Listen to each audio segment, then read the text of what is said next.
పెళ్లికొడుకు engineer కాకపోయినా చాలా మంచివాడు, పద్ధతైన మనిషి, నీతి తప్పకుండా కష్టపడే వ్యక్తి. మన అర్చనకు వచ్చిన ఈ మంచి సంబంధం తప్పిపోకూడదనే ఒకే ఒక కారణంతోనే జయంతితో కలిసి నేనే నిజాన్ని దాచాను.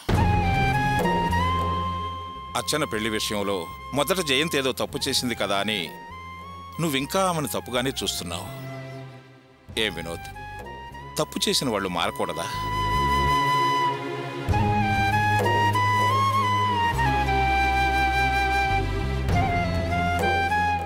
జయంతి చేసిన మంచి పనులు కూడా ఇప్పుడు నీకు తప్పుగానే అనిపిస్తున్నాయి. జయంతిని నేను సమర్థించాను కనుక నన్ను కూడా తప్పుగా అర్థం చేసుకుంటున్నావు కదూ?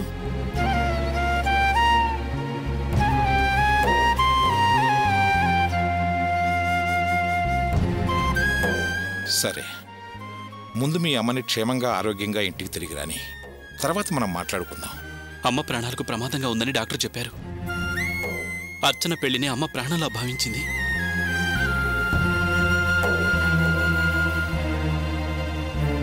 అమ్మ ఆశల్ని కలల్ని తుడిచేసి ఇప్పుడు మీ తప్పును సమర్థించుకోవాలని చూస్తున్నారా? అమ్మకు జరగలనిది ఏదైనా జరగాలి, అప్పుడు మిమ్మల్ని ఊరికి వదలను. ఒరే వినోద్, ఏమిట్రా ఇది? కన్న తండ్రితో మాట్లాడటం ఇలాగేనా? మీ అమ్మకేం కాదు, నువ్వేం బాధపడొద్దు. ఎందుకలా అరుస్తున్నారు? మాట్లాడకుండా ఉండలేరా? సరే తప్పుకోండి. మాట్లాడంలే సిస్టర్.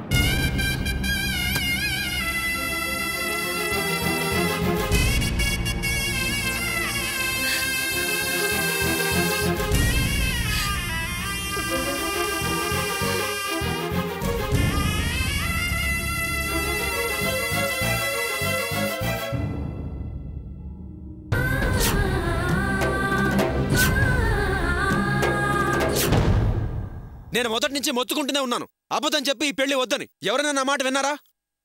ఇప్పుడు ఆవిడ ప్రాణాల మీదకి వచ్చింది, దానికి ఎవరు బాధ్యులు?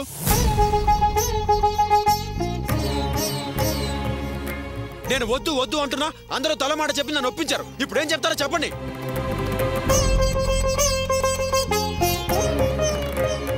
ఆవిడ ఆరోగ్యం బాలేదని మనం చూడడానికి వెళ్తే బయటికి పొమ్మని విజయ్ మొహమ్మద్ చెప్పాడు. దానికి కారణం నేను చెప్పిన అబద్ధం. ఇప్పుడు ఆవిడ ప్రాణాలతో పోరాడుతోంది. రేపు ఆవిడకి జరగకూడదని జరిగితే పరిస్థితి ఎలా ఉంటుందో ఒక్కసారి ఆలోచించారా? ఇలా జరుగుతుందని మనకేం తెలుసు గోపి? మంచి చేయాలనే ఉద్దేశంతోనే మనందరం కలిసి అబద్ధమాడి ఈ పెళ్లికి ఏర్పాట్లు చేశాం. కానీ తన కూతురు పెళ్లి విషయంలో ఆవిడింత పట్టుదలతో ఉంటుందని నాకు తెలియదు. ఇప్పుడు తెలిసింది మనము ఎంత పెద్ద తప్పు చేశామో అని. ఆవిడేదో మూర్ఖంగా ఇంజనీర్ అల్లుడే కావాలని కలలు కంటే అందుకు మనమా బాధ్యులు? ఆవిడ కూతురికి నా కొడుకు ఎందులో తక్కువని? ఇంజనీర్ అల్లుడే కావాలనుకుంటే ఆవిడ కూతురు ఏమైనా లాయరా, డాక్టరా, లేక పెద్ద ఆఫీసరా? వంటింట్లో ఉండేదే కదా. ఇంకా చెప్పాలంటే ఆ అమ్మాయి అర్హతకు నా కొడుకు భర్త కావడమే చాలా ఎక్కువ. అది అర్థం చేసుకోకుండా ఆవిడ గుండు పట్టుకుని కింద పడిపోతే అందుకు మేమేం చేస్తాం? అమ్మా, ఏమైందమ్మా నీకు? కొంచెం కూడా మనస్సాక్షి లేకుండా మాట్లాడుతున్నావు. ఇలా చూడమ్మా, న్యాయం మనవైపే ఉంది, నేను కాదనట్లేదు. నేను చెప్పిన ఒక అబద్ధం వల్ల అవతల మనిషి సావబతుకుల్లో ఉంది. నిన్న రాత్రి ఆవిడకి నిజం చెప్పేద్దాం అనుకున్నాను, కానీ మీరందరూ నన్ను ఆపారు. నిజం చెప్పేస్తుంటే ఈ రోజు ఇలా జరిగి ఉండేది కాదుగా. నువ్వు చెప్పింది నిజమే గోపి, కానీ మీ మామగారే కదా ఇప్పుడు ఆవిడకే నిజం చెప్పొద్దు, సమయం వచ్చినప్పుడు నేనే నిజం చెబుతాను అని అన్నారు. అందుకే నిన్నే విషయం చెప్పొద్దని ఆపాను. కానీ ఇప్పుడు నాకేం తోస్తుందంటే మనం ఎప్పుడు నిజం చెప్పినా ఆవిడికి పరిస్థితి ఏర్పడుతుందని. తన కూతురు పెళ్లి విషయంలో ఆవిడ కోరిక అంత గట్టిది కాబోలు. పెద్దన్న, ఏ తల్లికైనా కూతురు పెళ్లి విషయంలో అలాగే ఉంటుంది. నేను నిన్న రాత్రే నిజం చెప్పేసుంటే పెళ్లి మాత్రమే ఆగే తప్ప ఆవిడకింత ప్రమాదం జరుగుండేది కాదు. ఎందుకంటే తాళి కట్టే ముందు చెప్పే నిజానికి, తాళి కట్టిన తర్వాత చెప్పే నిజానికి చాలా తేడా ఉంది.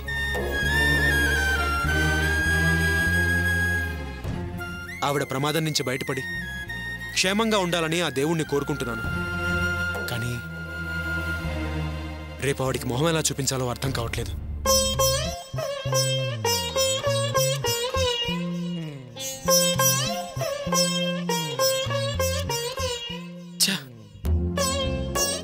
నేనింతవరకు ఎవరికీ నాకు తెలిసి ద్రోహం చేయలేదు.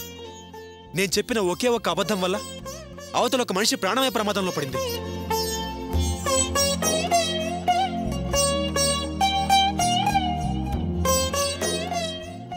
అబద్ధం చెప్పడం వల్ల జీవితంలో సుఖం ఉండదు అన్న సత్యం నా జీవితంలో రుజువైంది. ఆవిడికి అలాంటి పరిస్థితి రావడానికి కారణం నేనే. ఇంత జరిగిన తర్వాత ఆ అమ్మాయి నన్ను ఎలా అర్థం చేసుకుంటుంది పెద్దనాన్న?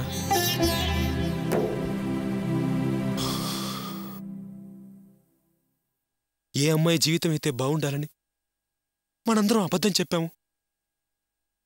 చివరికి ఆ అమ్మాయి దృష్టిలోనే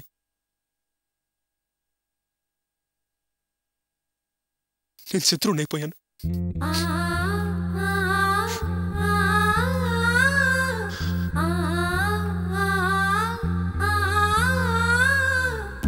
నువ్వు చెప్పిందంతా కరెక్టే గోపి. కానీ తెలిసి నువ్వేం తప్పు చేయలేదు. ఇంకా చెప్పాలంటే నువ్వే నిజాలైతే చెప్పాలనుకున్నావో ఆ నిజాలన్నీ ఆ అమ్మాయితో చెప్పేశావు. అంచేత ఆ అమ్మాయి నిన్నెప్పుడూ శత్రువులా చూడదు. నింద నీ మీద పడుతుందేమోనని భయం పెట్టుకోవద్దు.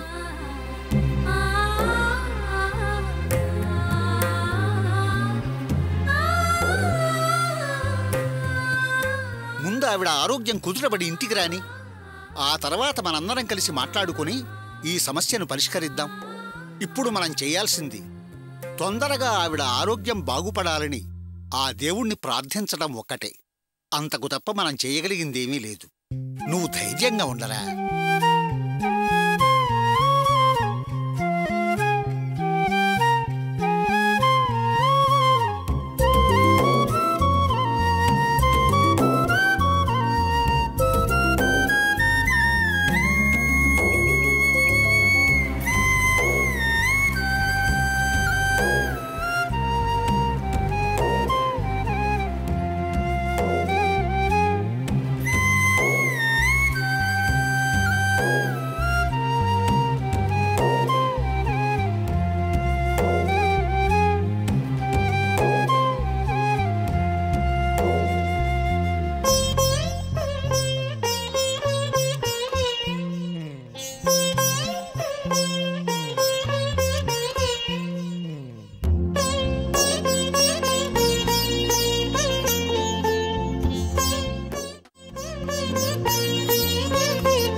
రమ్య,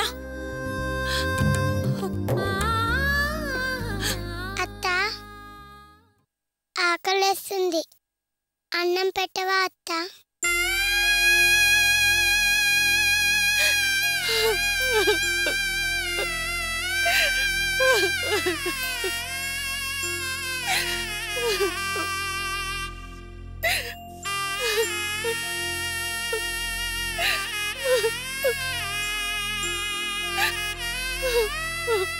ఎందుకత్త ఏడుస్తున్నా?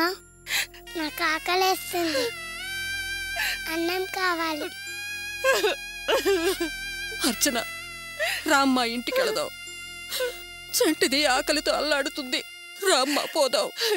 లేదత్తయ్య, అమ్మ స్పృహలోకి వచ్చి మాట్లాడేంత వరకు నేను ఎక్కడికి రాను.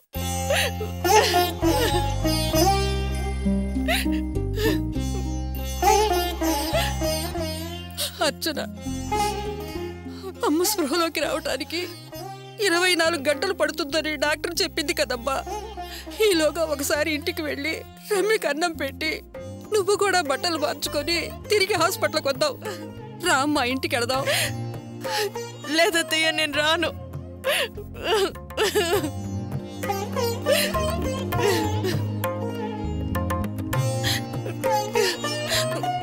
అన్నయ్య, హోటల్కి వెళ్ళి రమీకి ఏదైనా టిఫిన్ తీసుకురా. సరేనమ్మా. వినోద్, ఆగు.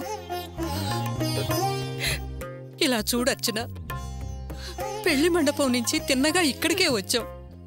మనం ఎలాగైనా సరిపెట్టుకుంటామమ్మా. పాపం ఇది చిన్నపిల్ల, ఆకలికి తట్టుకోగలదా? అంతేకాక నువ్వు పెళ్లి కూతురు అలంకారంలోనే ఉన్నావు. ఇక్కడున్న వాళ్ళు వేసే ప్రశ్నలకు సమాధానం చెప్పలేకపోతున్నావు. ఇంటికెళ్ళి కనీసం బట్టలైనా మార్చుకొని వద్దాం. రామ్మా, ఇంటికెడదాం. అవును అర్చన, అమ్మకేవీ కాదు. అందుకని అందరూ ఎందుకు హాస్పిటల్లో ఉండడం? నేను వినోద్ ఇక్కడుంటాం. మీరంతా ఇంటికి వెళ్ళండి. లేదు నాన్న, మేము ఇక్కడే ఉంటాం. అమ్మకు మెలకు వచ్చాక చూసి వెళ్ళిపోతాం. చూడు కావ్య, అమ్మకు స్పృహ రావడానికి 24 గంటలు టైం పడుతుందని డాక్టర్ చెప్పారు కదా. అంతవరకు మీరెందుకు ఇక్కడ ఉండటం? అత్తయ్య చెప్పినట్టు మీరందరూ ఇంటికెళ్ళండి. లేదన్నయ్య, మేమిక్కడే ఉంటాం. వద్దు ప్రియా, నేనున్నాను కదా. అమ్మ విషయం నేను చూసుకుంటాను. మీరింటికి బయలుదేరండి. అర్చన, సంటిది ఆకలితో నీరసించిపోతుంది. రామ్మా, ఇంటికి వెళదాం. నా మాట విను. లేదత్తయ్య, లేమ్మా, నేను రాను. లేమ్మా. మీరెళ్ళండి అత్తయ్య, నేను అమ్మ దగ్గరే ఉంటాను. పద, త్వరగా వెళ్ళొద్దాం. అత్తయ్య, జాగ్రత్తగా వెళ్ళండి. అలాగే.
ఈ అమ్మాయిది అదేం జాతకమో గాని ఇంతకాలం ఒక్క పెళ్లి సంబంధం కుదరలేదు.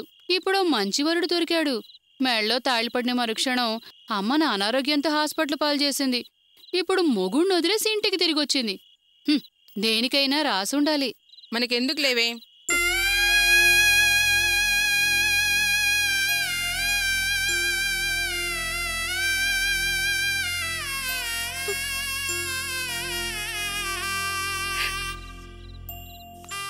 పెళ్లి కూతురి అలంకారంలో భర్త చెయ్యి పట్టుకుని రావాల్సిన దానివి ఇలా ఒంటరిగా వస్తావని అనుకోలేదు. వేసిన పందిరి ఇంకా విప్పరేలేదు. గుమ్మానికి కట్టిన తోరణాలు ఇంకా వాడనేలేదు. ఈలోగా ఏవేవో అనర్థాలు జరిగిపోయాయి.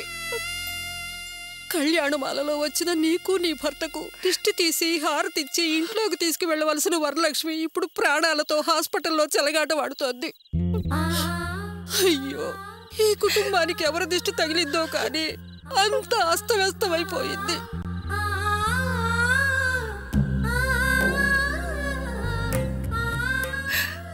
ఏ పాపం తెలియని నిన్ను ఆ భగవంతుడు ఎందుకు ఇలా చేశాడో అర్థం కావటం లేదు. ఇంకా ఏమేం జరుగుతాయో తెలీదు, ఎవరి కళ్ళు పడ్డాయో తెలీదు.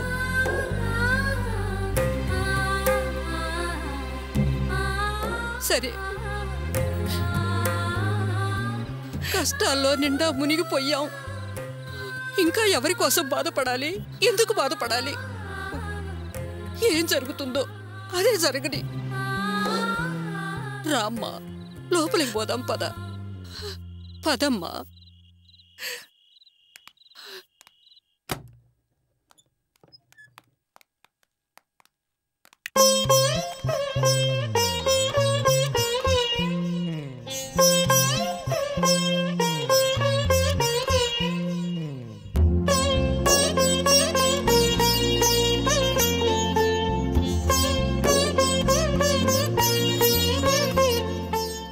అర్చన, నువ్వు విశ్రాంతి తీసుకో.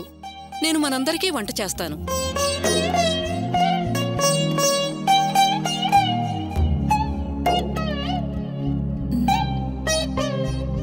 రా.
ఇప్పుడు నీ కూతురిగా ఆ ఇంటికి వెళ్తే రేపు మరొకరి భార్యగానే నీ దగ్గరికి రావాలి.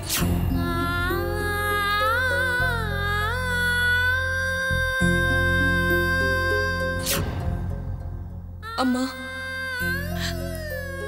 ఈ ఇంట్లో నీతో, నాన్నతో, అన్నయ్య, వదిన, ప్రియా, కావ్య, రమ్యతో ఎంతో సంతోషంగా ఉన్నాను. ఇక మీద నాకు ఈ ఆనందం దొరకదు కదూ.